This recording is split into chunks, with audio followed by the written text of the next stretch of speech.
E eu tenho um recado para o Brasil hoje. Eu quero falar de alguém que sofreu mais do que eu. Venceu. Mataram ele, mas ao terceiro dia ele ressuscitou. Marcos 14, verso 32 está escrito assim: e foram a um lugar chamado Getsêmani, e disse aos seus discípulos: assentai-vos aqui enquanto eu vou orar.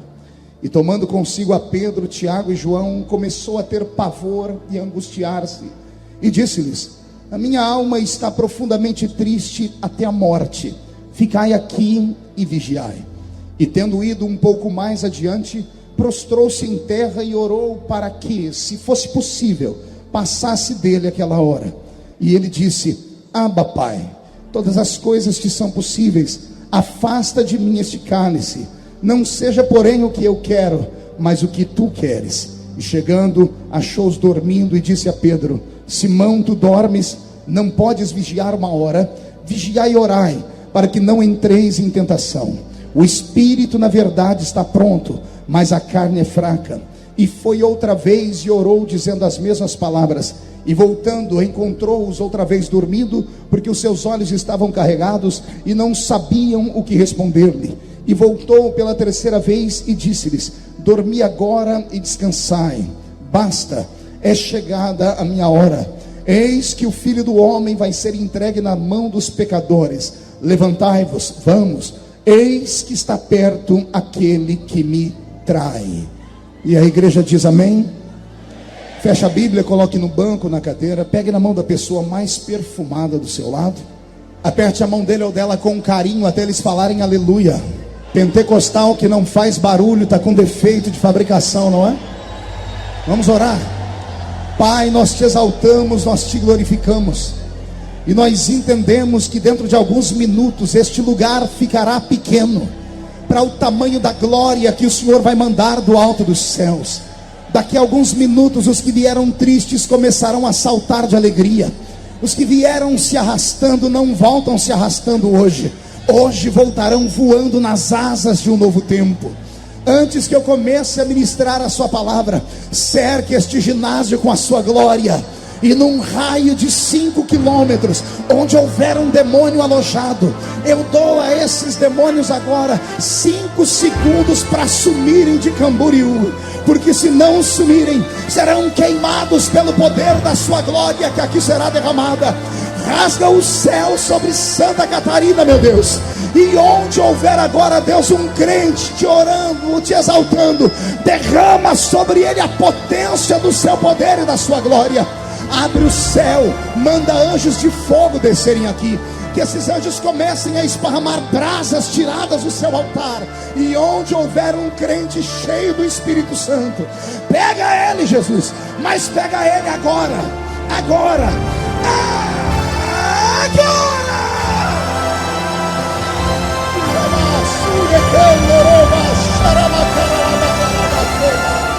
Fica conosco, Jesus, agora e sempre. A igreja diz: os que podem tomam seu assento, aplaudindo a Jesus porque Ele é bom.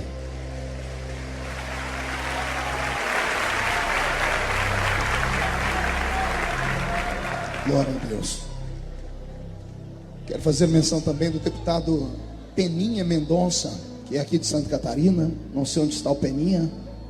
Deus abençoe Vossa Excelência por ter vindo. Também o vice-prefeito da cidade de Blumenau está aqui. Está ali com seu filho. Glória a Deus. Olhe para o seu irmão e diga: está preparado? Alguém trouxe lenço nesta noite? Quem não trouxe lenço, prepare a manga da camisa, a ponta da gravata, porque nós vamos receber um batismo de quebrantamento aqui nessa noite. Amém. Vou pedir para que o pastor Roberto mude a música. E antes de pregar, quero explicar por que vou pregar esse texto. É uma oportunidade única, porque amanhã milhares de pessoas vão acessar o site para saber o que foi que eu preguei. Eu estou orando para Jesus salvar todos os jornalistas do Brasil. Tem alguns que já estão com raiva de mim. Nunca uma notícia durou tanto tempo. Já são quase 80 dias. E nesses 80 dias eles foram obrigados a revirar minha vida inteira. e pegaram mensagens que eu preguei aqui nesse púlpito há 14 anos atrás, espinçaram palavras polêmicas e jogaram para a mídia secular, tentando macular a minha imagem diante do povo, desenhando uma figura de um monstro. E se eu fosse um monstro, não teríamos essa multidão aqui me ouvindo nessa noite. As minhas pregações não despertam ódio, elas despertam nas pessoas a consciência dos seus pecados.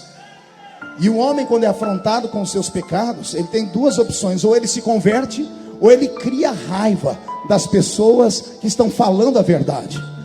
O homem sobre quem eu vou pregar nessa noite foi crucificado, quase foi escalpelado vivo. E o único pecado, entre aspas, que acometeram a ele, porque de fato ele não cometeu nenhum, foi ele ter falado verdades. E a verdade tem que ser dita, custe o que custar, doa quem doer. E como pregador do evangelho, eu tenho um compromisso acima do compromisso de deputado federal. Eu estou deputado, mas eu sou pastor. Amanhã posso não estar mais deputado, mas serei pastor até a volta de Jesus de Nazaré. Então podem caçar o deputado, mas nunca vão caçar o pastor.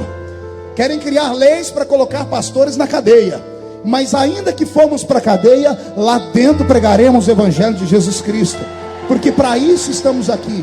E outra coisa, vai uma palavra que poucos vão entender, só quem é espiritual: eu estou aqui, mas eu não sou daqui. Eu estou nessa terra, mas a minha terra celestial está preparada. E se a trombeta tocar essa noite, daqui só 2 subir, eu tenho certeza que eu sou o primeiro. Quem é o segundo e vem junto? Então dá um berro para acordar Santa Catarina toda. Glória a Deus. Eu tento hoje explicar as minhas posições, as minhas atitudes. Tento explicar hoje porque é que eu falo o que falo, penso o que penso. E tudo isso através da minha motivação. O que me motiva a lutar pela família, o que me motiva a lutar pelos pensamentos da igreja, é a história que nesse momento eu passo a contar. Respire fundo, olhe para o seu irmão e diga: ouça com o coração agora. Pastor Roberto, mude a música para mim. Era uma noite parecida com essa. Só não era o mesmo dia da semana, mas era uma noite depois de um dia afadigado, de lutas, de coisas gloriosas que aconteceram, testemunhos. Todos haviam lavado os pés, as mãos, agora estão assentados ao redor de uma mesa. E aquele que sempre é o mais alegre naquela mesa, nesse dia não está alegre. Seu semblante está descaído. Ele pouco fala nessa noite, Heron, a quem eu agradeço por todo o aparato e organização aqui do Gideões. Deus abençoe vocês, viu? Virou meu guarda-costas também, daquele tamanho ali, ó. I love you. Era uma noite como essa, mas como eu disse, aquele que é sempre o que traz a alegria está triste sentado, talvez no meio da mesa ou na cabeceira. Os que estão ao redor dele não compreendem por que o semblante dele está descaído, o olhar está quase que perdido. Até para partir o pão, ele partiu o pão com ressalvas. O coração dele palpitava muito. E houve um momento que ele não aguentou a emoção e disse: um entre vós vai me trair. E quando ele diz isso, ele choca os que estão ali. Um olha para um, que olha para outro e pergunta: serei eu, serei ele? E Jesus revela: aquele a quem eu der esse bocado de pão. Se eu estivesse naquela mesa, eu jamais estenderia a mão para pegar aquele pão. Você estenderia a mão para pegar ele? Ele revelou antes: aquele a quem eu der esse bocado de pão. E não é que Judas estende a mão para pegar o pão. Naquele momento a mente de Judas trava. Ele pouco estava prestando atenção no que Jesus estava falando, porque ele não se importava mais com o mestre. E naquele momento foi revelado o traidor. A ceia seguiu. Eu não sei como, não sei o que é que os discípulos fizeram naquele momento quando descobriram que Judas era o traidor. Talvez o próprio Senhor tenha soprado sobre eles um vento de glória e apagado da memória deles aqueles últimos segundos. Terminaram a ceia. Ao terminar a ceia, sempre tinham algo para contar Nesse momento está todo mundo perdido, porque as pessoas estão envergonhadas pelo momento. Começam a se levantar pedindo licença, e pela primeira vez, Jesus olha um a um e diz: não saiam daqui, fiquem comigo hoje. Eu imagino os discípulos que já estavam se levantando, se assentando de novo, sem entender nada, porque esse não era um pedido comum. E naquele dia Jesus faz um pedido que ele nunca havia feito, pelo menos a Bíblia não conta. Ele olha para eles e diz assim: eu queria que acontecesse aqui o que o meu pai ensinou através de Salomão. Quem está triste, cante, para que a tristeza vá embora. Ah, como eu queria a letra daquela música, Paulo Marcelo. Ah, como eu queria a letra daquele hino, porque com certeza eu cantaria esse hino por muitas vezes na minha vida, e quem sabe nesses últimos 60 dias seria o meu hino de cabeceira, porque foi o louvor que preparou Jesus para uma das piores noites que ele havia tido em 33 anos de existência na terra. Aliás, eu nem sabia que ele era cantor. Não sei que tipo de voz ele falava, não sei se ele cantava como barítono, como contralto, mas com certeza a voz dele naquele dia ficou para sempre registrado no ouvido dos discípulos. Terminaram de cantar, eles pedem licença para ir embora, e Jesus faz uma coisa que ele também nunca fez: não saiam, fiquem comigo mais um pouquinho. Daqui a pouco ele se levanta e diz: já que vocês querem ir, ao invés de ir para casa, vamos subir um monte comigo. Todo mundo se entreolha e diz: ele não está bem. Quer perguntar o porquê? Só falam se todo mundo perguntar. Ele nunca deixou os discípulos subir com ele ao monte da oração. Ele sempre se reservava, e às vezes ele dizia: para proteger vocês, é melhor que vocês fiquem aí e eu vou orar sozinho. Porque ele travava longas noites de batalha com o inferno inteiro. Ele travava longas noites de batalha com potestades espirituais da maldade. Mas nesse dia, ele estava tão carente, ele estava tão machucado, que ele pediu para que os amigos ficassem ao lado dele. E os amigos até tentaram, e caminharam com ele 1 milha, 2 milhas, até chegarem na entrada do Monte das Oliveiras. E ali, quando começaram a dobrar os joelhos, e Jesus contou 1 a 1, faltou um, que no meio do caminho, no lugar escuro, aproveitou uma bifurcação e saiu, e debandou, e foi fazer aquilo que ele tinha colocado no seu coração, que era vender o mestre. Está com Jesus agora 11, e quando Jesus percebe os 11 que ali estão, o coração dele se enfraquece. Ele dobra o joelho e começa a orar, e ele percebe que os outros estão orando, mas a oração dos outros não dura mais do que 30, 40, talvez no máximo 60 segundos, porque a única oração que aqueles discípulos faziam, e isso talvez era culpa do próprio Jesus, porque um dia eles chegaram em Jesus e falaram: os discípulos do João sabem orar, por que nós não precisamos orar? Por que nós não podemos orar? E Jesus dizendo para eles: vocês têm a mim com vocês, enquanto eu estiver com vocês eu preciso orar, mas querem aprender a orar? Eu vou ensinar uma oração. E era a única oração que eles sabiam. E eles juntam as mãos naquela noite escura, num grupo de 11, e começam a orar: Pai nosso que estás no céu, santificado seja o seu nome, venha a nós o teu reino, seja feita a tua vontade, assim na terra como no céu. O pão nosso de cada dia nos dai hoje, perdoai as nossas ofensas, assim como nós perdoamos a quem nos tem ofendido. Não nos deixes cair em tentação, mas livra-nos do mal, porque teu é o poder, o reino e a glória para sempre. Jesus não ficou feliz assim, porque eles acabaram de orar e fez-se silêncio no monte. A alma dele angustiada, o coração acelerado, ele querendo gritar. Eu não sei se você já passou por momentos assim. Só vai orar em monte quem está com a vida quase perdida. Tem alguém que já subiu a montanha para orar aqui? Já viu alguém chegar na montanha e ficar rezando? Quando a gente vai para a montanha, a gente vai para a guerra, a gente vai para o grito. Aquilo que a gente não pode gritar em casa, a gente grita na montanha. Aquilo que a gente não pode falar para os amigos, a gente fala na montanha. Na montanha a gente bate o pé no chão, a gente rola na terra, a gente salta e grita até Deus ouvir. E Deus escuta a oração da montanha. Só os que já oraram no monte e tiveram uma experiência como essa, dê um grito de glória a Deus, por favor. os discípulos orassem com ele, porque um orando sozinho, todo mundo vai ouvir a oração, mas se tiver mais de um, se tiver 12, porque eles estavam em 12 ali, os 11 mais ele, ninguém saberia o que o outro estava orando, mas eles se calaram. E Jesus percebe que eles não têm o que orar. E eles tentam orar, mas a oração que eles sabem é só o Pai Nosso, e acaba por ali mesmo. E enquanto eles estão tentando orar, Jesus começa a ficar mais angustiado. Ele se levanta e faz algo que ele nunca havia feito. Pergunte o quê? Ele chama os 3 amigos mais íntimos dele: Pedro, Tiago e João. Leva eles para um canto. Ele abraça os 3 e diz: o que eu vou falar para vocês é o desabafo de um amigo.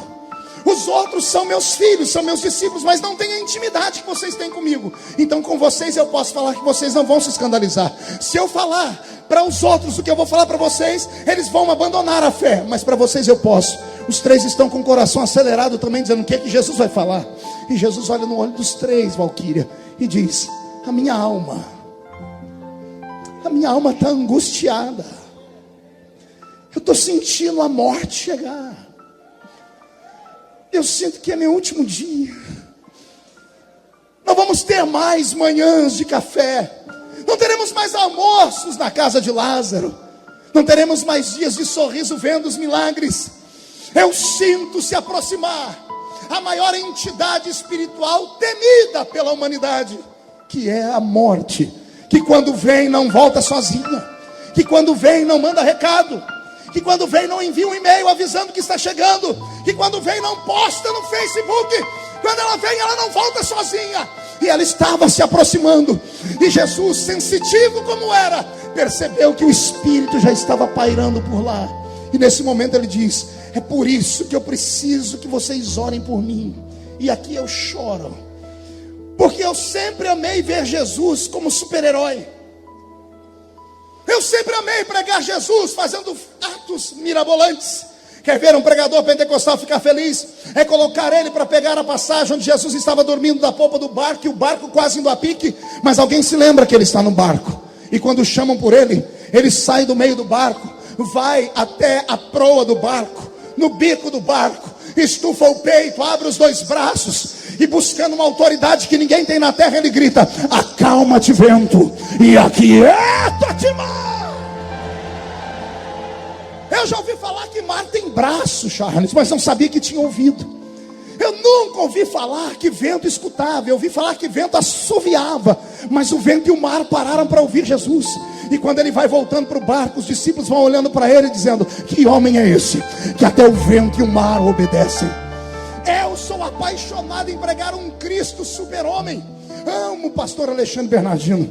Ver Jesus parado na porta da tumba de Lázaro, e quando a pedra está sendo movida, seu coração se enche de glória, Marco Aurélio. E ele olha para o céu e diz: Pai, não é só para mostrar, é só que eles saibam que nós somos um de verdade.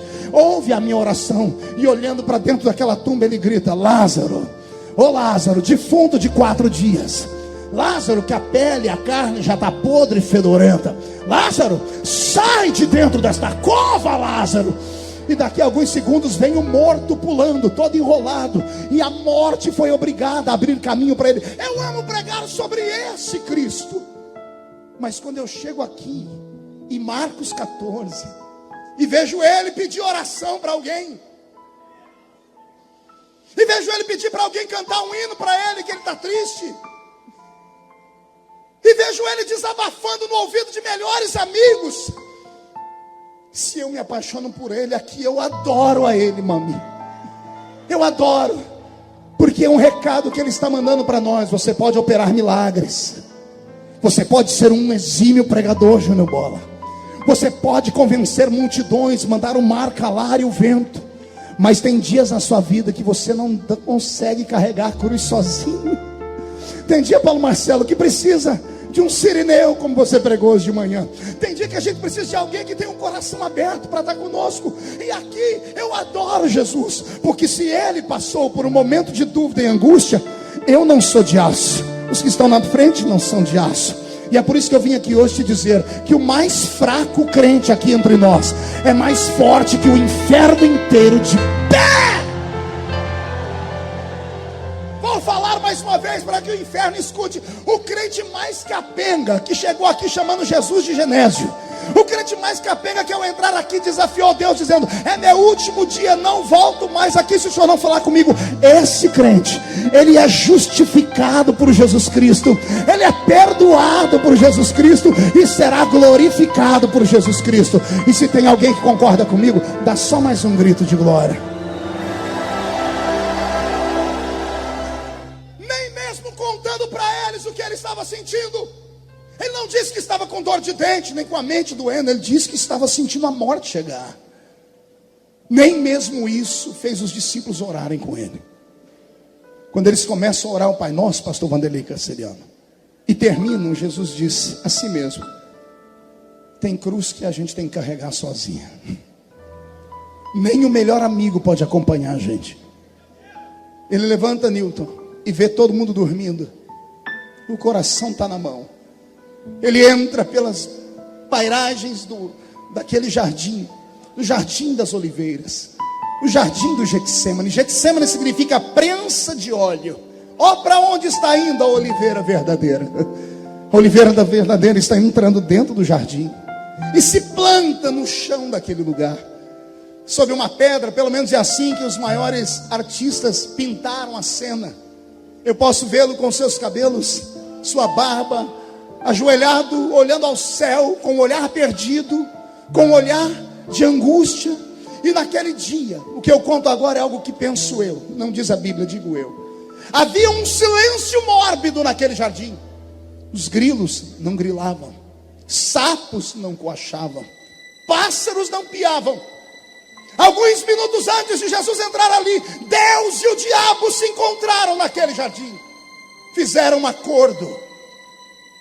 Deus disse ao diabo: você não vai atormentá-lo aqui com seus demônios, e eu não colocarei meus anjos aqui para fortalecê-lo, porque neste momento a decisão é dele, e só dele. Não há influência. E quando ele se põe naquele jardim em oração, ele sente um medo, porque ele enxerga tudo antes da hora. Ele é Deus. Ele é o que, igreja? Não ouvi, ele é o que? O lado divino dele, que é o lado que nós mais amamos, porque é o lado que opera milagres. Naquele dia foi o maior inimigo que ele teve, porque o lado divino dele trazia antes da hora a visão de tudo que ia acontecer. Segundos antes de tudo, ele antecedia o fato e via. Ele enxergou, por exemplo, toda a humilhação que sofreria com Caifás. Ele enxergou por antecipação a humilhação que ele sofreria com Pôncio Pilatos. Ele sentiu por antecipação o flagelo que sofreria lá no jardim, que daqui a pouco eu falo. Também sentiu o peso da cruz e toda a angústia. E quando ele sente tudo isso ao mesmo tempo, o coração dele dispara. E aqui eu falo sobre um estudo que fiz. Nenhum ser humano suporta uma emoção tão grande. O coração de Jesus Cristo era para ter explodido naquele momento. Era para Jesus ter infartado. Mas ele estava proibido de morrer de infarte, porque gente infartada não pode salvar o outro. Tem que ter um sangue derramado.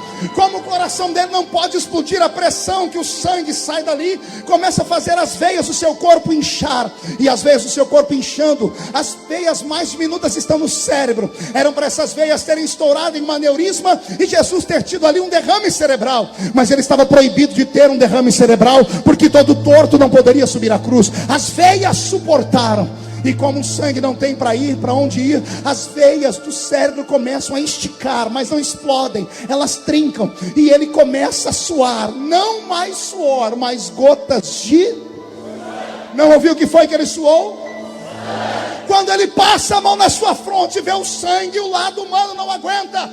Ele olha para o céu e grita: Pai, se for possível, passa de mim esse cálice. E tem uma vírgula ali, diga comigo, uma vírgula. Oh, bendita vírgula. Quem conhece a língua portuguesa sabe que a vírgula é colocada em uma sentença, em uma frase, para dar tempo daquele que está falando respirar, equalizar o pensamento e continuar falando. Aquela vírgula foi o momento em que Jesus parou para respirar a sua angústia. Era para ele ter continuado a sentença. Ele disse: se for possível, passa de mim este cálice. Mas depois da vírgula tem uma outra sentença. Ao invés de ele dizer: eu estou com medo, ele olha para o céu e diz: todavia, seja feita a tua vontade e não a minha. Eu chorei o dia que eu entendi isso. Eu perguntei: Jesus, por que o Senhor falou isso? Ele disse: por causa daquela vírgula. Eu disse: o que o Senhor viu na vírgula? Ele disse: na vírgula eu não vi nada, mas no momento em que eu parei para respirar, eu abri os meus olhos espirituais, que me fizeram anteceder e ver a cruz, e eu vi a cruz antes da hora de novo. Só que agora eu não me assustei, porque eu inclinei a cabeça para a direita e enxerguei lá na frente, depois da cruz. E depois da cruz eu vi os gideões missionários da última hora. Depois da cruz eu vi as sentenças que foram decretadas de vida eterna. Depois da cruz eu vi aqueles homens e aquelas mulheres de mãos levantadas, dando grito de glória, mandando força, dizendo que o céu é logo ali. E por causa desse povo, vou repetir, por causa desses malucos que ninguém entende, que nos chamam de desequilibrados, por causa desse povo, ele olhou para o céu e disse: todavia seja feita a tua vontade, não a minha. E ele se levanta. Ele se levanta numa força incrível. Não é mais o mesmo homem que entrou. Eu disse que não é mais quem? Não ouvi? Não é mais quem? Pergunte por quê. Ele entra depressivo, ele entra triste, ele entra angustiado. Quando ele se levanta, ele sai dali como um guerreiro.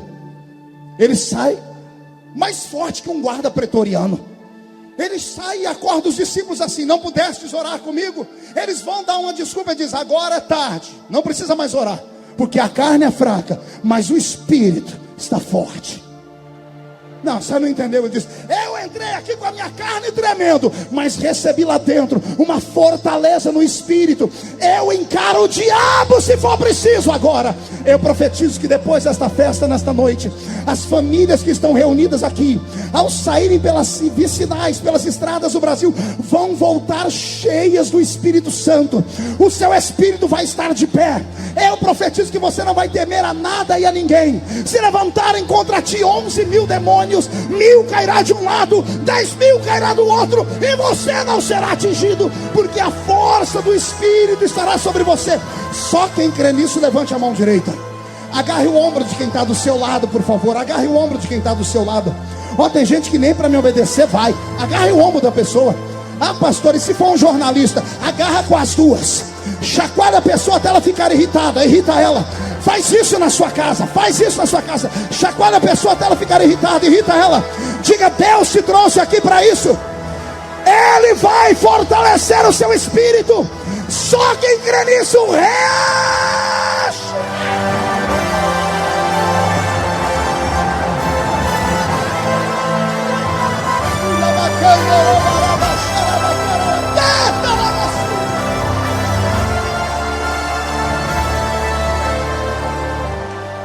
Vou contar uma coisa que desceu do céu agora. Você não sabe o poder da sua fraqueza. Não, isso veio do céu, desceu agora. Vou repetir. Você não sabe o poder da sua fraqueza. Quando um crente está fraco, ele coloca Deus de pé no trono. Deus não consegue ser Deus na vida de crente forte. Vou repetir de novo, parece heresia, mas não é não. Deus não consegue ser Deus na vida de crente forte, porque o crente forte confia no braço dele, confia no joelho dele, confia no bolso dele, confia na convenção dele, confia na igreja que está com ele, confia no trabalho dele. Agora o crente, quando está lascado, quando está vendendo almoço para comprar janta, quando está sofrendo mais do que sovaco de aleijado, quando ninguém dá nada por ele, nesse momento ele se joga no chão e diz: papai, eu não aguento. Aí Deus se levanta e diz: é para você que eu sou Deus. Onde você não vai, eu te levo. O que ninguém faz por você, eu faço. Eu profetizo que os fracos que vieram aqui, porque os fortes já foram embora, mas os fracassados que vieram aqui terão uma surpresa esse ano. 2013 será o ano da revolução na sua vida. 2013 será o ano da glória de Deus na sua vida. Só quem crê nisso tira o pé do chão para adorar agora. Deixa eu ver.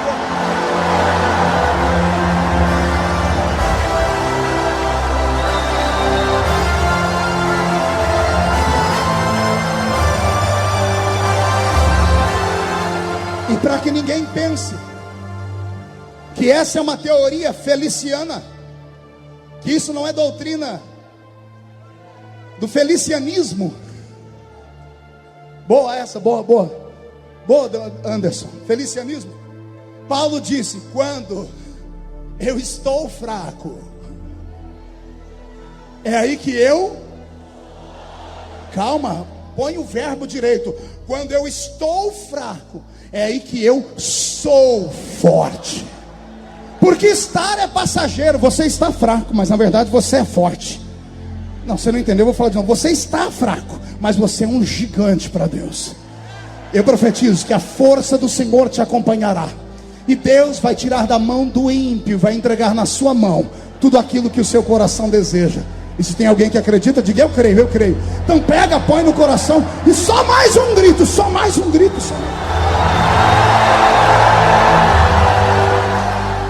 Alguns jornalistas vieram perguntar para mim, o que não entra na cabeça deles, pastor Wagner, do Canadá,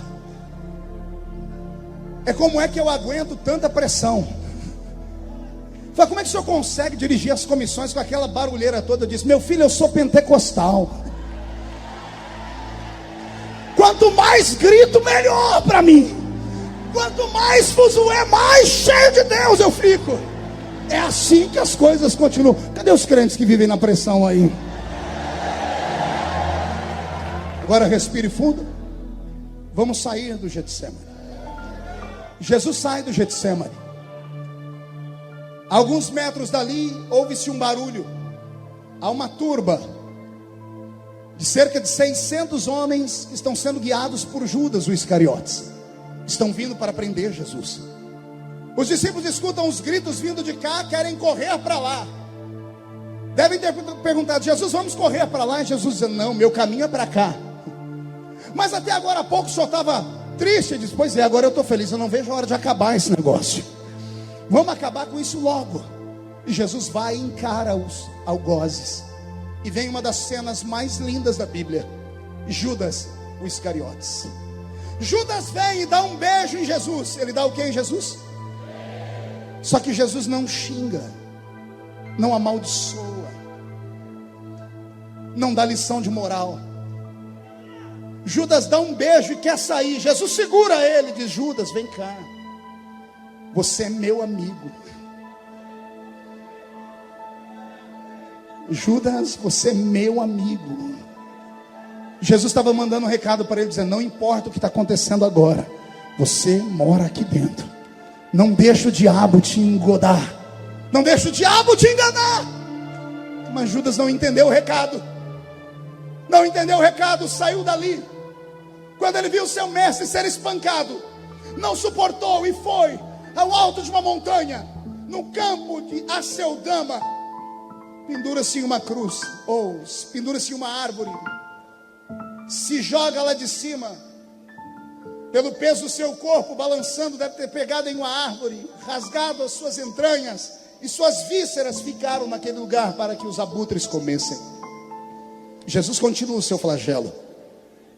Pedro e os que ali estavam não conseguem ficar perto de Jesus. Depois que Jesus dá uma lição em Pedro, Pedro arranca uma espada da cintura, tenta cortar a cabeça de um soldado. Ele erra e acerta a orelha. E mesmo assim Jesus faz um milagre naquele momento, recuperando a orelha do soldado e dizendo: Pedro, se eu precisasse de guarda-costa, não seria você. Anjos desceriam do céu para me socorrer. É chegada a hora. Jesus é arrancado dali, levado para Caifás. Caifás envia para Anás. Fazem perguntas, esbofeteiam seu rosto, cospem nele. E Jesus em silêncio suporta o seu flagelo. Até que depois desse momento, Jesus é levado para que seja julgado por um tribunal romano. Porque Anás e Caifás só podiam fazer com Jesus um julgamento religioso. Como não podiam matar Jesus, porque isso feria a lei daquele tempo, precisavam arrumar uma acusação legal diante da justiça romana. E encontraram a acusação. Falaram que Jesus dizia para todo mundo que era o rei dos judeus. E isso oprimiria o reino de Roma. Poderia criar uma cisão no reino de Roma, uma rebelião. Levam Jesus para Pôncio Pilatos. Pôncio Pilatos, depois de meia dúzia de conversas com Jesus, ele era um cônsul. Afinal de contas, era um embaixador, era um homem que entendia de leis, era um homem intelectual. Meia dúzia de palavras com Jesus e pronto. Jesus convenceu ele de que ele não era tudo aquilo que falava. Tem acontecido isso comigo nesses dias, né? Depois de apanhar bastante, me deram a oportunidade de falar na imprensa, na televisão. Depois de 3 programas de televisão, mudou a cara do Brasil acerca da minha pessoa. Porque pessoas intelectuais pararam para ouvir e viram que mentiras caem por terra quando a verdade aparece. Teve um dos entrevistadores, eu não vou dizer o nome, foram 3, né? Se eu dizer o nome fica ruim, mas quando terminou, ele veio e me deu um beijo e disse: você me convenceu. Se você me convenceu, você convence qualquer pessoa. Eu tenho até medo de ir na sua igreja e acabar me convertendo lá, pela pregação da palavra. Pôncio Pilatos tenta encontrar um subterfúgio. Ao invés de matar Jesus, porque os judeus tinham sangue, que estavam com sangue nos olhos por Jesus, ele promove um massacre do corpo de Jesus. Jesus é levado para o alpendre da sua casa, ou melhor, do lado de fora do alpendre havia uma mini praça dentro do palácio onde Pôncio Pilatos morava. E ali naquele espaço colocaram um tronco, amarraram Jesus pelas mãos, deixaram ele seminu, e 2 soldados pretorianos começam um flagelo que resultou em quase 500 cortes nas costas de Jesus. Foram 39 chibatadas, uma quarentena de açoites menos 1, 39 chibatadas com um chicote chamado azorrague. Azorrague era um chicote com 12 tiras de couro. 12 tiras de couro, e na ponta de cada tira uma limalha de ferro, um pedaço de osso de carneiro quebrado. Cada vez que o chicote era desferido e batia nas costas, o osso e o ferro entravam na carne. Quando puxavam, rasgava a carne de Jesus por completo. Ele teve isso elevado a 39 vezes. Então multiplique 39 vezes 12 e você vai ter o número de cortes que Jesus teve nas suas costas. Só que havia entre os judeus, quando eu estive em Israel há pouco tempo, eu aprendi isso, e isso me fez chorar muito. Havia entre os soldados romanos uma disputa. A disputa entre os soldados romanos era para saber em qual round cairia o judeu, porque nenhum judeu se ajoelhava diante de autoridades que não fossem do povo dele. Batiam nas costas para que o homem perdesse as forças e se arregasse. Então todos os judeus que foram levados para esse tipo de flagelo, havia sido feito um estudo entre os soldados. Na 10ª chibatada, nenhum mais aguentava, porque 10 chicotadas significavam 120 cortes no corpo. Então eles esperavam todos a 11ª chibatada. Pergunte por quê? O corpo não aguentava, e a pessoa esmorecia. Ao esmorecer, ele ficava pendurado.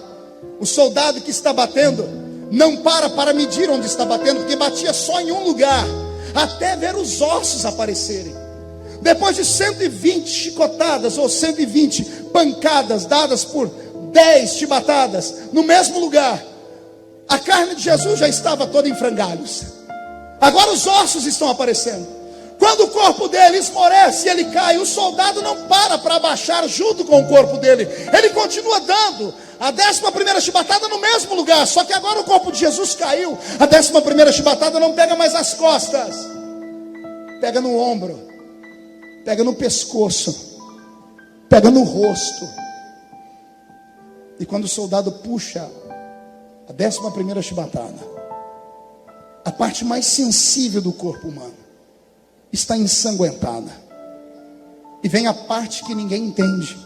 E a Bíblia diz que Jesus, como uma ovelha muda, permanecia. Pilatos, num canto olhando, vai para sua mesa jantar. Cláudia procura sua esposa, que acabou de fazer o jantar, está vendo que o marido mexe no prato, mas não come. E deve ter perguntado a ele: por que não come, embaixador? Ele diz: não tenho fome. Eu vi um homem judeu, na verdade galileu, jovem, bonito, inteligente, sofrendo ali na mão dos soldados. O corpo dele está dilacerado, Ao término das chicotadas, Jesus deixou ali 2 litros de sangue e desmaia. E Pôncio Pilatos diz: que homem é esse? E a mulher dele diz: eu não me meto em assuntos de governo, mas ontem à noite, enquanto eu orava, o Deus dos deuses me apareceu e disse para mim: não toque na questão desse homem, porque esse homem é justo. Esse homem é justo. Soltam as mãos dele. O corpo de Jesus cai ao chão, é embrulhado, jogado em uma cela. Pilatos passou a noite toda acordado, seu espírito perturbado. Ele não queria matar Jesus. Na verdade, de manhãzinho uma luz ilumina a mente dele. Hoje é um dia especial, é o dia do perdão para os judeus. Eu posso libertar um preso, eu posso dar vida a um enquanto mato o outro. Então vou pegar o pior de todos os bandidos que nós temos, que é Barrabás, e coloco ele ao lado desse Jesus. Como ele levava a multidão na sua palavra, a multidão vai querer que solte Jesus, e eu não tenho o sangue dele nas minhas mãos. Naquele dia de manhã, quando acordaram Jesus, acordaram ele aos pontapés. O corpo dele embrulhado sobre o corpo ensanguentado, um pano grudado no seu corpo, um pano que colou em todas as feridas que estavam no seu corpo. Quando Jesus é exposto diante da multidão, puxam aquele pano de uma só vez. Você já tirou um esparadrapo de uma ferida? Imagine tirar a ferida de quase 400 esparadrapos de uma vez. Quando arrancaram aquele pano que havia colado no corpo dele, Jesus tem o seu corpo inteiro tremendo e as feridas abrem de novo. E Pilatos, mais do que depressa, diz: senhores, nós podemos libertar um dos dois. Quem é que vocês querem que eu solte? Jesus ou Barrabás? E a multidão que foi comprada, corrupta, grita em uma só voz: solte Barrabás. Crucificam, crucificam, crucificam.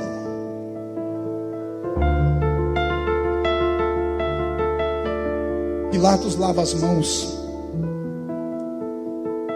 Seja feito o que vocês querem. O corpo de Jesus é arrastado, colocado na mão de ferozes guardas pretorianos que eram amantes da tortura. Eles pegam o patíbulo da cruz, que era a parte onde se colocava as mãos, e deixam preparados num canto. Começam a preparar o corpo de Jesus com um cortejo de horror. Pegam uma coroa de espinhos e dizem: já que você é rei, eis aí a sua coroa. Fincam na cabeça de Jesus uma coroa com espinhos que chegavam a ter de 11 a 12 centímetros de tamanho. Espinhos capazes de vazar uma madeira de acácia, a madeira usada para fazer a arca da aliança. Fincam aquela coroa na cabeça de Jesus. Cospem nele. Arrancam a sua roupa. O pano já havia arrancado. A roupa que é colocada sobre nesse momento é arrancada também. Ele fica seminu. Uma vez seminu, ele é exposto à vergonha. As pessoas pegam um patíbulo da cruz e colocam nos seus ombros, e começa a via da crucificação. Se um dia você for em Jerusalém, vá na via da crucificação. Tem os 14 lugares onde Jesus esteve, onde o seu corpo tombou, onde ele caiu. As pessoas que deveriam amá-lo, lutar por ele, gritar por ele, não fizeram. Aqueles que ele curou, alimentou, podiam ter feito alguma coisa naquele momento, mas não fizeram. E ele solitário andou por aquela via, caindo, capengando, se levantando, até que encontram no meio do caminho o Cirineu. Cirineu é obrigado a ajudar Jesus a carregar a cruz. A forma de Jesus dizer a mim e a você: quando a cruz estiver pesada e cair no chão, vai ter alguém para te ajudar. Mas vem um recado: é doloroso, mas é verdadeiro. Nem sempre será aquele que você espera. Geralmente a ajuda vem de onde você não espera. Geralmente Deus vai levantar um estrangeiro para te ajudar. Recebe esta profecia? A sua luta você não vai passar sozinha. Se os seus irmãos te abandonarem, se todo mundo te abandonar, nem que tenha que vir um estrangeiro te ajudar. Você vai caminhar e vai ter alguém do seu lado. Se você concorda comigo, dá mais um grito de glória.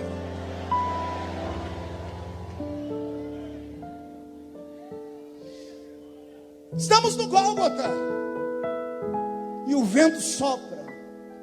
O astro-rei que brilha no céu olha para a terra e nesse dia ele se envergonha. Até que daqui a alguns minutos ele vai se esconder num canto do mundo. Os pássaros deixam de voar.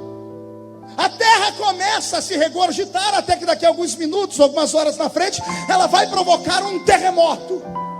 Mas quando Jesus é colocado no alto daquela montanha, o patíbulo da cruz arrancado dos seus ombros, é colocado a haste principal e uma cruz pesadíssima, fincada no chão, ou antes de ser fincada no chão, deitada no chão, se transforma numa espécie ou cama de tortura, e Jesus é colocado ali. Primeiro colocam sua mão esquerda e fincam ela com um prego gigante. O outro braço, quando vão colocar, é um pouco mais difícil. Pergunte por quê? A cruz não era dele. A cruz era de Barrabás. E Barrabás era um homem zarrão.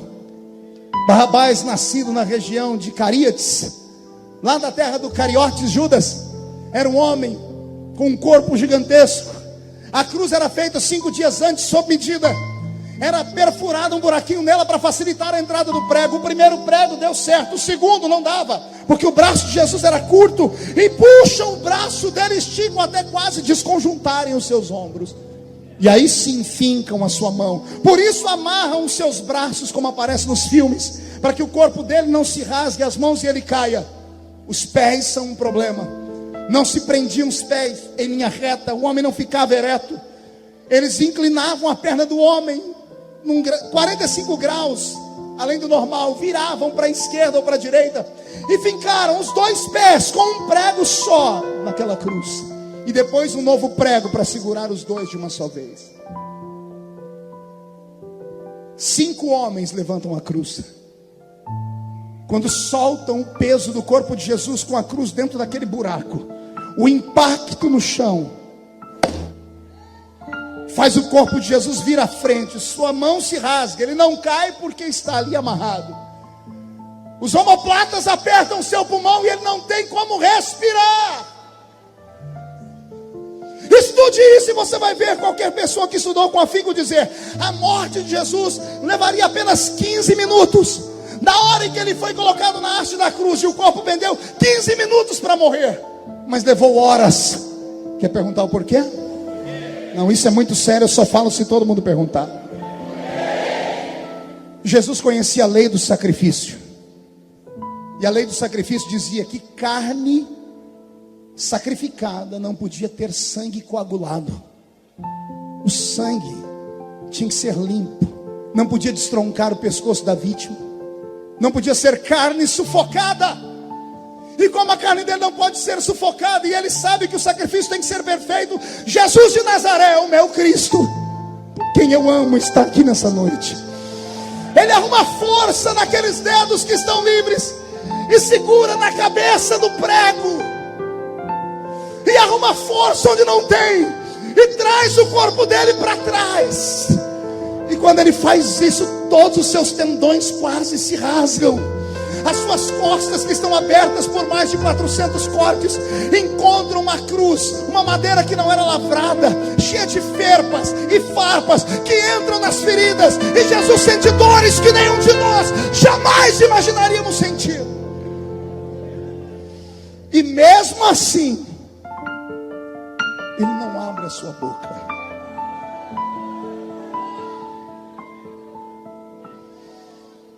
Aos amigos que estão nos ouvindo, é por isso que eu não renuncio.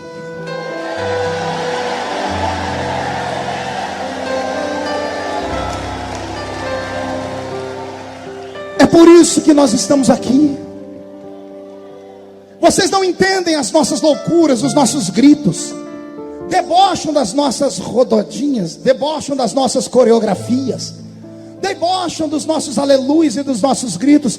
Mas fique tranquilo, quanto mais vocês colocam a gente na mídia, a gente não se envergonha disso, porque nós não somos pautados pela mídia. Não sou pautado por artistas. Com todo respeito aos artistas, porque é uma profissão, e tem muita gente boa, tem alguns irmãos nossos que são artistas, mas com todo respeito aos artistas que se levantaram contra mim esses dias, beijando na boca, mandando recado para mim, na verdade vocês estão mandando recado para esse povo aqui, ó.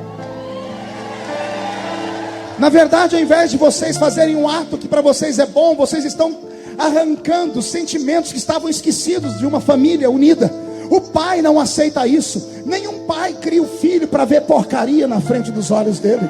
Nenhuma mãe cria sua filha para que ela tenha uma vida estranha fora do futuro. A família é criada para adorar a Deus. A família é criada para adorar a Deus. É isso. E sabe o que eu queria fazer aqui agora? Agora é hora da polêmica.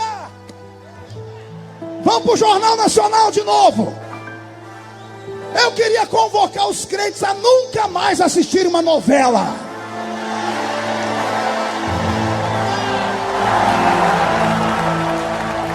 Sabe quando é que eles vão sentir o peso da nossa fé? É quando pararem de vender jornais para crente. Quando nós pararmos de comprar jornal, pararmos de comprar revista, pararmos de assistir televisão, pararmos de comprar os produtos que eles usam para praticar essas imoralidades. Esses homens só sentem o peso no bolso. É hora de reagir.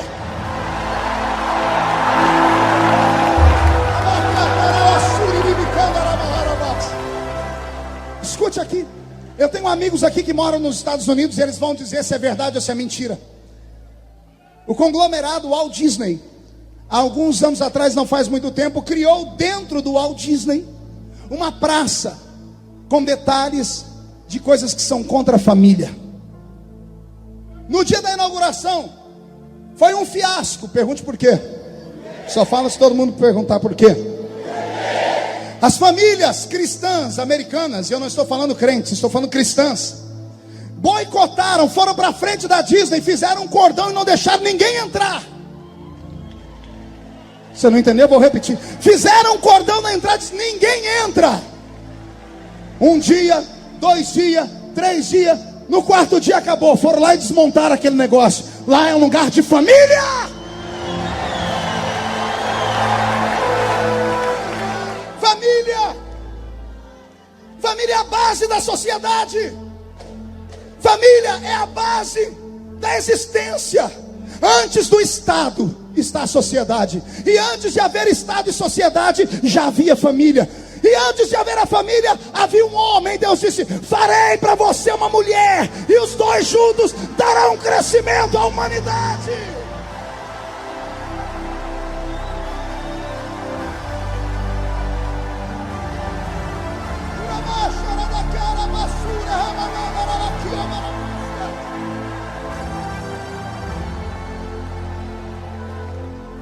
Tudo que eu estou passando é por causa deste livro. Eu estou sofrendo por causa deste livro. Eu fui citar Gênesis, me chamaram de racista. Fui citar Romanos, me chamaram de homofóbico.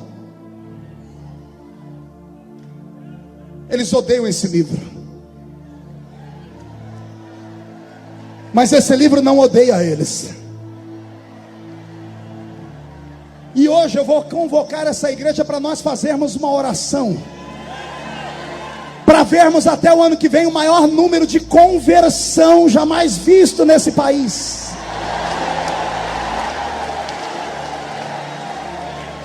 Talvez até tenha alguns manifestantes por aí perdidos. Aqui vocês não têm coragem de me encarar, né? Olha a multidão que a gente é.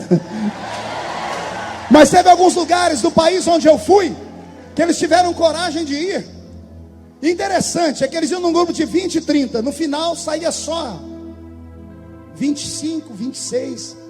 Aí eles perguntavam: cadê os outros? Já estão lá na frente do púlpito da igreja chorando. Aceitaram Jesus como Salvador. O evangelho é poderoso, amigo. Eu não te odeio. Menino, eu não te odeio. Menina, eu não te odeio. Eu te amo. Eu queria que você conhecesse o que eu conheço. Eu queria que você conhecesse esse Cristo que sofreu na cruz por você. Eu queria que você entendesse que o que está acontecendo na sua vida é apenas um fenômeno comportamental que pode mudar. Que pode mudar, eu vou repetir, pode mudar, porque Jesus transforma a água em vinho, o mel Jesus transforma. A Bíblia diz que ele encontrou uma prostituta, 15 minutos depois de falar com a prostituta, ela já era missionária. A mulher samaritana, ela encontrou Jesus, negou água para ele. Jesus disse: se tu soubesses quem sou eu te daria água, e quem bebe dessa água nunca mais tem sede.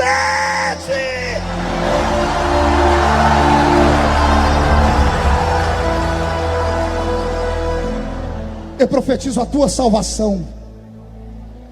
Daqui a alguns anos eu vou te ver aqui. Seus dentes estão rangendo, seus olhos estão trincados. Você está nesse momento enchendo meu Twitter de palavrão e ameaças de morte. Eu te amo. Declaro meu amor incondicional pela sua vida. Estou lutando por você. Você tem que se lembrar que você só está aí agora com essa raiva toda e só está vivo porque um homem e uma mulher fizeram você.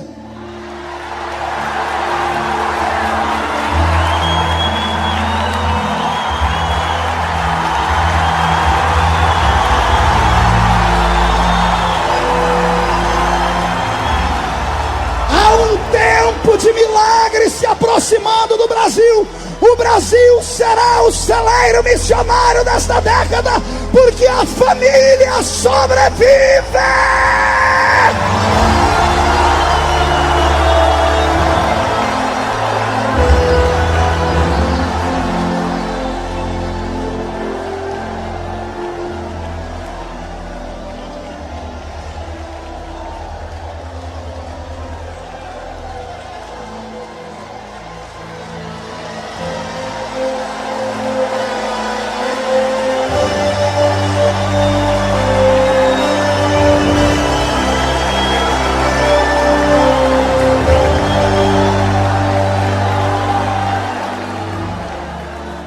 Preste atenção.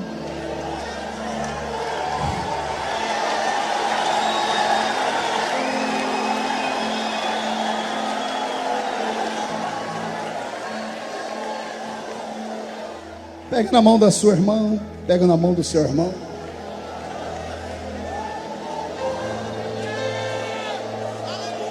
Jesus está no alto da cruz.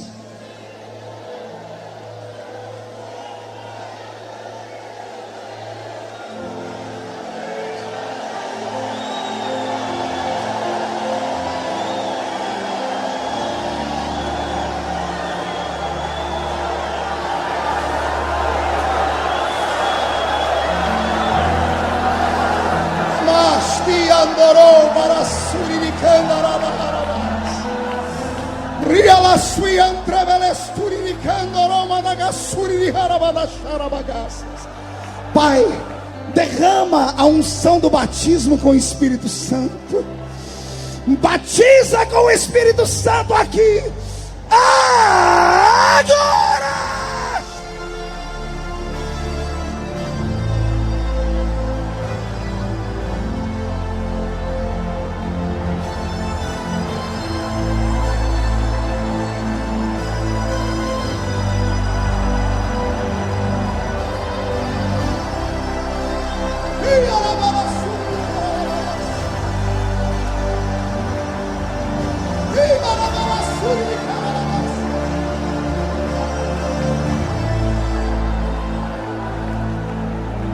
Estou sentindo uma autoridade de Deus aqui.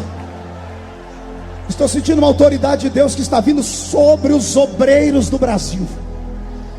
Eu estou aqui com uma retaguarda de santos e santas mulheres de Deus e homens de Deus. Vocês não podem voltar para suas casas sem esta autoridade.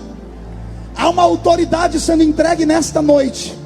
A autoridade onde o Senhor dará a chave das cidades onde os senhores moram nas suas mãos. É um tempo de conversão. É um tempo que nunca antes houve na nossa história. Eu tenho dificuldades em lidar com esse tipo de revelação instantânea que vem. Estou tentando explicar. O Senhor está dizendo ao meu coração que a nação brasileira será usada como um breque. Nós seremos usados como freio no carro do anticristo. O carro do anticristo está acelerado na Europa, está acelerado na América do Norte. O carro do anticristo vem pelo apoio das grandes governanças. O carro do anticristo vem debaixo de uma palavra chamada progressistas. E acorde, escute, vou denunciar. Essa semana um pastor postou numa reunião onde ele estava a seguinte palavra sobre mim. E o nome do infeliz também é Marco. Ele escreveu assim: nós podíamos orar nesse momento para Deus dar um derrame no pastor Feliciano.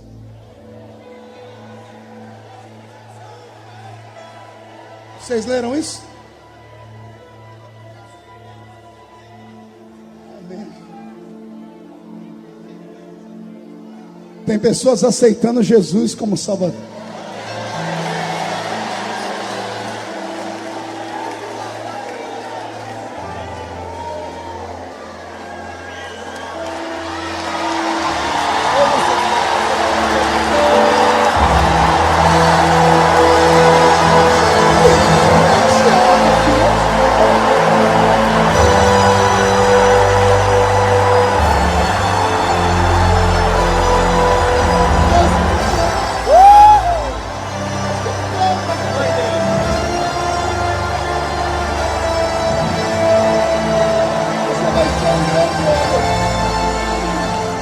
Você vai ser um grande homem. Jesus traz vida sobre o coração dele.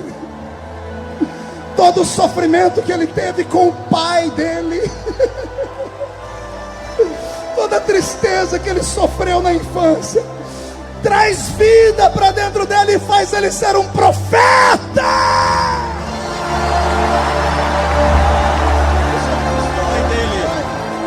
Abraça o seu filho lá. Você vai ser um profeta. Vai ser um profeta. Ai, Jesus amado.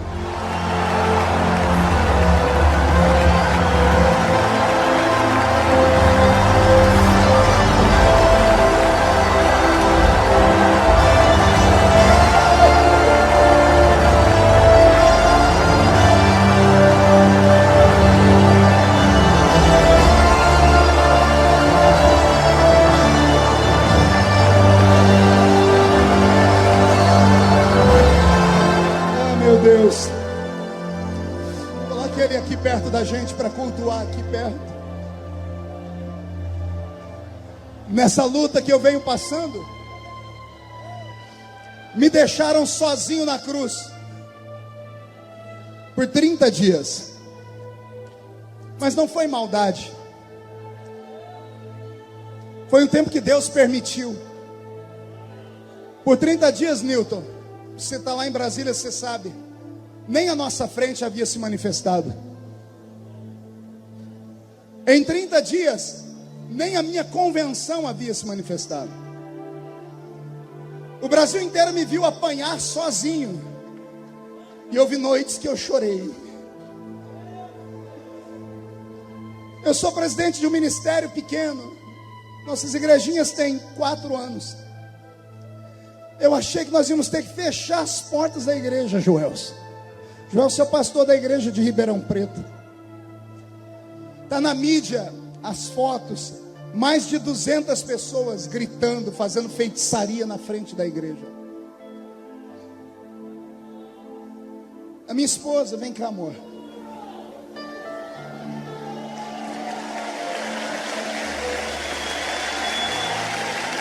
Para vocês eu posso falar que são minha família. Contraí uma doença psicossomática. Eu até queria que depois o pastor Uriel orasse por ela. Ela acorda de manhã com refluxo, e o refluxo faz fechar a glote, e ela não tem oxigênio. Terça-feira passada eu saí correndo dentro da casa desesperado, gritando: Deus, cura minha esposa, porque ela sofreu tudo isso calada esses dias. Eu te amo, filha. Eu não vou te pedir desculpa, porque você sabe quando casou comigo onde Deus ia me levar.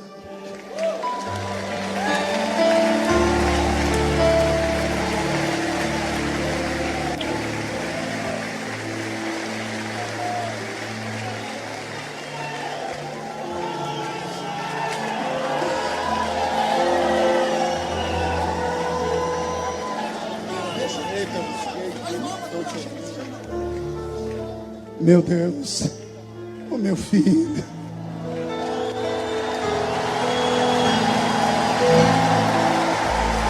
Você vai ser profeta.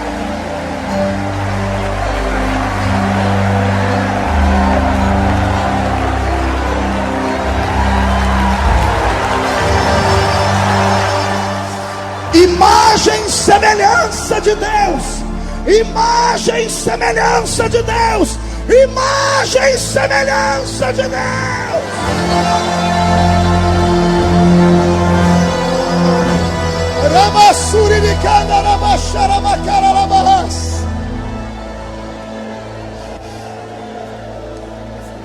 Ouçam-me. Eu estou indo devagar, eu estou deixando Jesus fazer. É melhor deixar Jesus fazer. Nesses últimos 60 dias, as minhas agendas acabaram. Quase liguei para o senhor, pastor Ariel. O senhor fazer umas agendas para mim na América. As igrejas aqui no Brasil, a maioria delas, todo mundo sabe que eu tenho uma agenda concorrida. Eu chego a pregar 20, 22 dias por mês. E as igrejas desmarcaram, porque os ativistas vão para a internet e ameaçam, falando que vão fazer manifestação com trio elétrico. E eu não vivo de salário de deputado. Eu tenho estrutura muito grande, tenho programa de televisão, tenho missionários que eu sustento, tenho famílias. E houve dias desses últimos 2 meses que eu falei: Jesus, acabou tudo. O que eu vou falar agora é uma coisa muito particular. Pegue na mão de quem está do seu irmão. Karen, vem cá, filha. Essa é a minha filha mais velha. Linda igual o pai, não é? Tem o mesmo temperamento que o meu. Brava que só Jesus na causa. Quando ela fez 15 aninhos, eu estava passando uma situação difícil. Eu falei: filha, papai não vai te dar festa de 15 anos, mas quando você fizer 18 anos eu vou te dar um carro. E ela aceitou. Filha boa faz isso. Ela fez 18 anos quinta-feira passada. E no dia do aniversário dela, o dinheiro que eu tinha para comprar o carro, nós usamos para pagar as contas. Porque eu fiquei sem agenda. E eu falei: Jesus vai dar um jeito nessa história. Aí, 2 dias antes do aniversário dela, um amigo me ligou, o apóstolo René Terra Nova. Me chamou para ir lá em Porto Seguro, no evento dele. E tinha lá 17 mil pastores. Ele me deixou pregar. Quando eu terminei de pregar, os irmãos vieram correndo ao púlpito, jogando dinheiro no púlpito. Eu nunca vi aquilo. Eu não pedi nada. E o apóstolo havia dito que aquilo aconteceu uma vez só, 10 anos atrás. Deus moveu o povo. Foi 1 hora a gente jogando dinheiro no meu pé. Eu falei: meu Deus, estou desesperado, o que é isso? E o apóstolo dizendo: Deus está trabalhando, fica quieto. O dinheiro que veio de oferta aquele dia, eu consegui pagar todas as contas. E quando foi essa semana agora que passou, um irmão que estava lá naquele evento me ligou, falou com o Dr. Bauer. O Dr. Bauer me deu a notícia, eu liguei para ele falou: pastor Marco, Jesus falou comigo que era lá no congresso de Porto Seguro, que era para eu voltar para casa a pé. Eu falei: por quê? Porque ele mandou dar o carro da minha mulher para sua filha. Aí ele falou: só que a minha mulher ia divorciar de mim. Aí quando eu cheguei no hotel, eu falei: filha, nós vamos a pé para casa. Ela disse: vamos mesmo, porque Jesus falou comigo que é para eu dar o carro para a filha do pastor. Não é o carro que ela quer, mas é um começo. Chega segunda-feira, amanhã está em casa às 2 horas da tarde. É a forma de eu falar para minha filha que Jesus sempre cuidou da gente. Ele nunca vai te desamparar, nunca.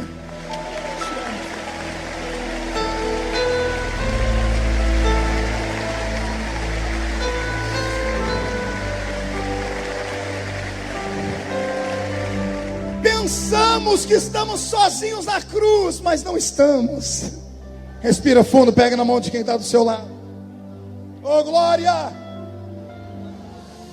Jesus olhou para cima, o céu fechou.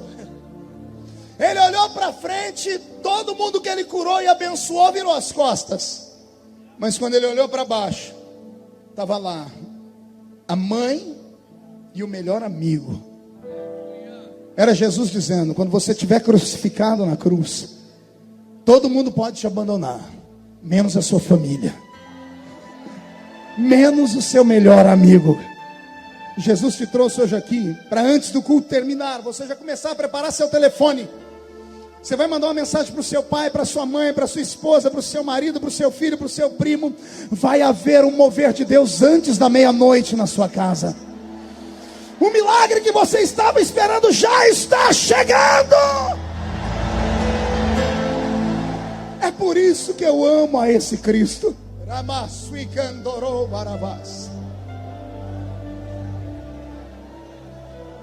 Houve uma hora naquele dia, naquela sexta-feira, que Jesus olhou para o céu e disse: Pai, consumado está. E eu entrego na sua mão meu espírito. E tendo dito isto, Jesus expirou. Ele morreu. Assim. Quando Jesus expirou, o que saiu de dentro dele era o Cristo que estava dentro dele. Quando o espírito, o fôlego de vida saiu de dentro dele, olhou para baixo e disse para o corpo pendurado na cruz: fica tranquilo aí, eu vou sair, mas daqui 3 dias eu venho te buscar de volta. Uma vez me perguntaram: pastor, por que Jesus morreu primeiro do que os outros 2 bandidos? Ele sofreu menos? Não. Ele sofreu de igual forma, os outros também foram flagelados. E por que é que Jesus morreu primeiro do que eles? Para evitar problema. Pergunte qual? Toda vez que a morte cruzou o caminho de Jesus, ela se deu mal. Jesus atrapalhou o velório da filha de Jairo. Jesus parou o cortejo fúnebre do filho da viúva de Naim. Jesus entrou no cemitério e trouxe de volta Lázaro. A morte não tem vez com ele. Jesus disse para mim: filho, se os outros 2 que estavam à esquerda e à direita morressem primeiro, era morrer e ressuscitar, porque perto de mim a morte não fica. A morte não fica. Respire fundo. Ele morreu. E a Bíblia diz que, tendo morrido, o seu espírito desceu às regiões mais baixas. E antes da ressurreição trouxe consigo um cativeiro. Trouxe consigo o quê? Pergunte: o que é isso, pastor? Todos os que morreram antes de Jesus tiveram uma chance da salvação. Todos os que morreram antes de Jesus tiveram uma chance da salvação. Senão Deus seria injusto. Quando Jesus morre, nesses 3 dias que ele desaparece, ele desce às profundezas do Hades. Ele vai no seio de Abraão. E todos os que morreram antes dele tiveram a chance de encontrar nele o Messias. Pode imaginar ele entrando lá no cativeiro, abrindo as portas, porque a chave da morte está na mão dele. E ele dizendo: Lázaro, ou melhor, antes de lá, vamos pegar os mais antigos. Daniel, sai para fora, Daniel. Mas quem és tu, Senhor? Eu sou aquele que fecha a boca dos leões. Jeremias, sai para fora. Mas quem és tu, Senhor? Eu sou o oleiro e tu és o vaso. Ezequiel, sai para fora. E quem és tu, Senhor? Eu sou o anjo que tem o cordel na mão de medir e meço as águas do avivamento. Lázaro, sai para fora. Sai todo mundo que morreu para fora. Abandone este lugar agora, porque é hora de conhecermos o verdadeiro paraíso. Agora que o evangelho está anunciado entre os mortos, é domingo como hoje, só que era de manhãzinha. Um grupo de mulheres foram até a tumba. Chegaram lá, a pedra estava rolada. 2 homens de branco estavam esperando elas. E eles gritam: por que procurais entre os mortos aquele que vive? Ele não está mais aqui. Ele já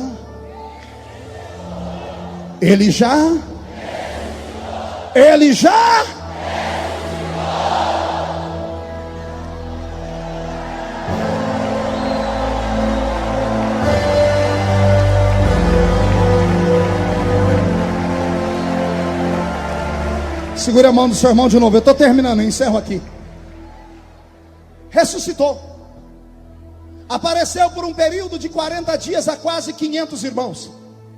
Marcou um encontro com eles no pé de uma montanha, em Atos capítulo 1. Dialogou com eles alguns minutos e enquanto dialogava foi subindo ao céu. Uma nuvem começou a elevá-lo. E enquanto ele estava subindo até os olhos não mais o verem, os 2 anjos que estavam na tumba, que vieram escoltá-lo, voltaram, porque os discípulos estavam olhando para o céu.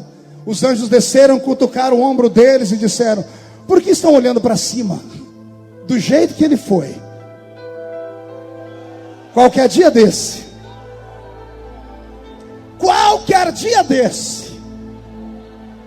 ele vai voltar. Quem está pronto para entrar no céu por 2 minutos? Quando ele desaparece dos olhos dos homens, ele não vai para a atmosfera, não vai para o espaço sideral, ele vai para o céu da eterna glória de Deus. O céu da eterna glória de Deus está com os portões trancados, porque há inimizade entre o homem e Deus. Agora que Jesus está na frente do portão, porque ele arrastou para o céu um corpo de carne. Ele arrastou para o céu um corpo do quê? Diga para o seu irmão: a carne nunca havia entrado lá. Ele entrou lá na entrada do céu, na porta, com aquele corpo que ele arrancou da cruz. Quando ele está na porta do céu, com aquele corpo estranho, os anjos que estão guardando a entrada do céu vêm voando e vêm dizendo: quem é esse que se aproxima aí? Quando olham nos olhos dele, percebem quem ele é, então gritam, que está escrito nos Salmos: levantai, ó portais eternos, para que entre o Rei da Glória. Mas os anjos que têm a chave do céu estão lá dentro. Eles vêm voando, vêm correndo e vêm gritando: mas quem é este Rei da Glória?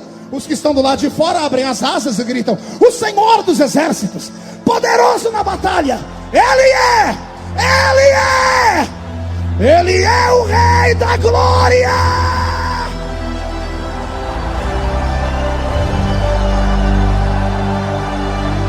O portão se abre. Um homem de carne e osso entra no céu. Quando seus pés pisam as ruas da Nova Jerusalém, ele cumpre a lei. É possível ser homem, nascer aqui nessa terra, viver uma vida de tribulação e depois ir morar no céu. Você não entendeu? Eu vou falar de novo. É possível ser de carne e osso, comedor de arroz e feijão, e quando morrer, ir morar no céu. Amigo que ouviu essa pregação evangelística, talvez se o pastor Cizino me chamar para o ano que vem, eu venho com uma mensagem pentecostal. Mas eu não podia perder essa chance de evangelizar o Brasil nessa noite. E falar para você que está em casa, que existe o céu, em contrapartida existe o inferno. Que existe Deus. E se existe Deus, existe o diabo. Que existem anjos. Se existem anjos, existem. Quando morreres, para onde irás? Quando eu era menino, cantava uma música que me dava arrepios. Ela dizia assim: o homem pode ser famoso no mundo inteiro, ter muitos amigos e muito dinheiro, mas no fim da vida nada pode levar. A multidão levará até o cemitério, mas de lá para frente o caso é mais sério. Não terá ninguém para lhe acompanhar. A Bíblia afirma que depois da morte segue-se o juízo. Não se preparou quando era preciso adorar a Deus e abster-se do mal. Agora não adianta prece.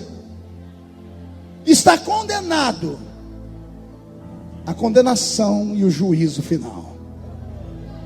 É por isso que nunca vão me fazer negar a cruz.